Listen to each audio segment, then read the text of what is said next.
Recently, I started a journey of healing my body, and healing the body inevitably includes healing the gut.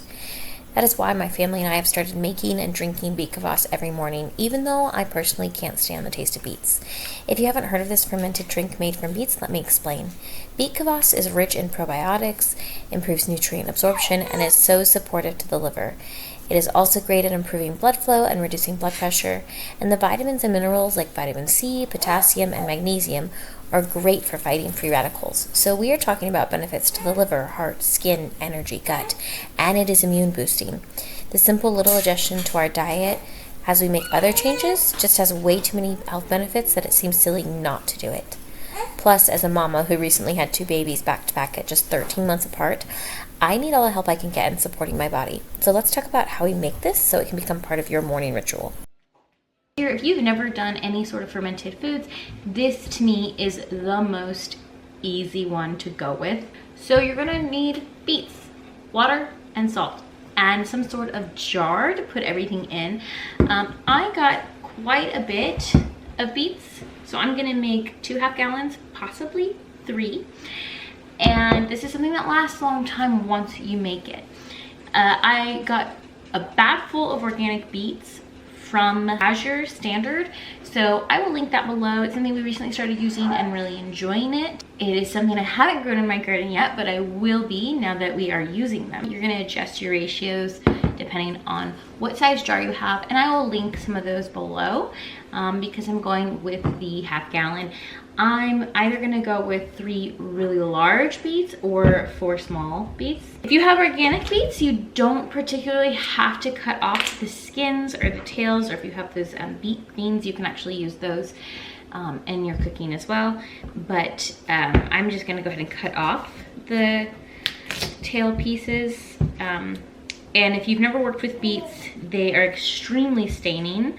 Because I have a 2-month over there making noise, I actually may go put some gloves on, simply because if she needs me, I could easily take those off. And it's not a very sharp knife I have.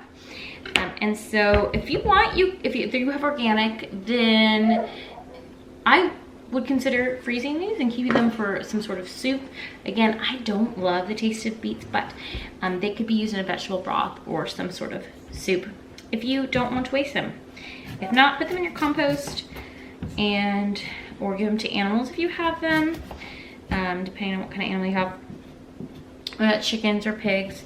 But I'm just going to kind of peel off here the skins, and you're gonna see very quickly my fingers are already getting that bright red. It is beautiful. I have juiced beets before. I have tried to like beets, guys, and I just don't. I'm pretty good about trying to enjoy something. You know, maybe one day I will. But yeah, there are very few foods that I don't enjoy. And beets is one of them, along with celery. Just not a big fan. Otherwise, I'm not particularly picky.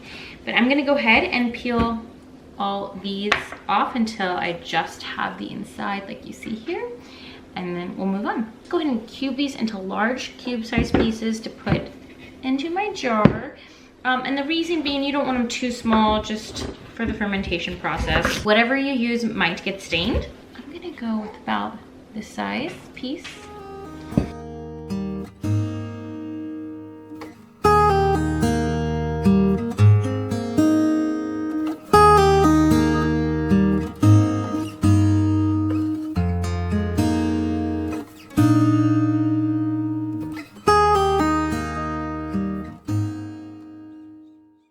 All I'm going to do is add in salt.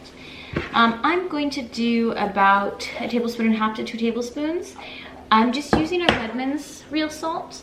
You could also do Celtic or Baja Gold, but we're gonna go with the Redmond cup that I have right now. So I'm gonna do probably 1.5 tablespoons. I have done it before where it was too salty for me, and if you have a coarser grind, like if you use the Celtic that's a little bit more coarse, that might change a little, but we'll go with 1.5 tablespoons. Again, you're not gonna really mess this up. It is such a very easy ferment to do. All you're gonna do is cover it just to this ridge with water. Now I have a kind of like a Berkey drip type system back here that we filter our water from. You're gonna want some sort of filtered or good water. Leave a water out at night in a jar to dechlorinate it, and that will also help. A very hungry baby here, so we're trying to go pretty quick, and I may need a little bit more water than this. I could go a little higher. It's right here, but you want everything covered. You don't want any beets at the top. And then we're gonna put a lid on it. So you do have a few options here. You can get a regular metal lid, and with the top, I'm missing the top part here, and twist it on just to finger tight. And if you do that, you're just gonna wanna twist this and burp it every day. I do have a lid, a ball lid that has that little kind of fermentation air pocket. So I'm just going to put that on top, like that. And you're gonna see, you can already kind of see every day a few bubbles come up here. If you can see that, I'm not sure if you can, at the top there. And after about 4 days, it should be ready. Now you can leave it longer. I try to go anywhere from 4 to 7 days. And once that is done, then you're going to decant it into a different container. So we'll come back in a few days and I'll just show you what that process looks like. Okay, so it's been about 10 days that my Beet Kvass has been fermenting. And so I'm just going to strain it into some jars, and it's gonna go right into the fridge. So here you can see it is still pretty bubbly on top. So all I'm gonna do is just strain it into probably 2 of these. And so I'm gonna use this mesh strainer just to catch the beets. A beautiful color. If you hear that noise in the background, it's my dishwasher going. But I just use these reusable lids. There's the narrow mouth and the wide mouth ones. I have both. And this will go right into my refrigerator. Now, I know some people will actually go ahead and take this and make a second batch.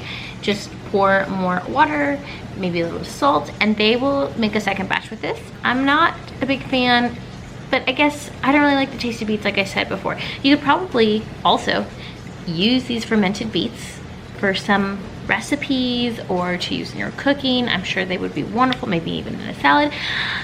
Not really sure, but again, if you remember, I don't love the taste of beets. I am making the Beet Kvass purely for the health benefits and the healing benefits for my family. If you don't have a gallbladder, you should definitely be drinking this all the time. It's gonna go for my chickens or something like that. Well, there you have it. It was really, really easy. Maybe one of the easiest ferments you can start with. Now, I do actually have a few other recipes that are good home healing and good for your health, especially in the winter time. So go ahead and check out my fire cider recipe or my elderberry syrup and fermented garlic honey. Bye, guys.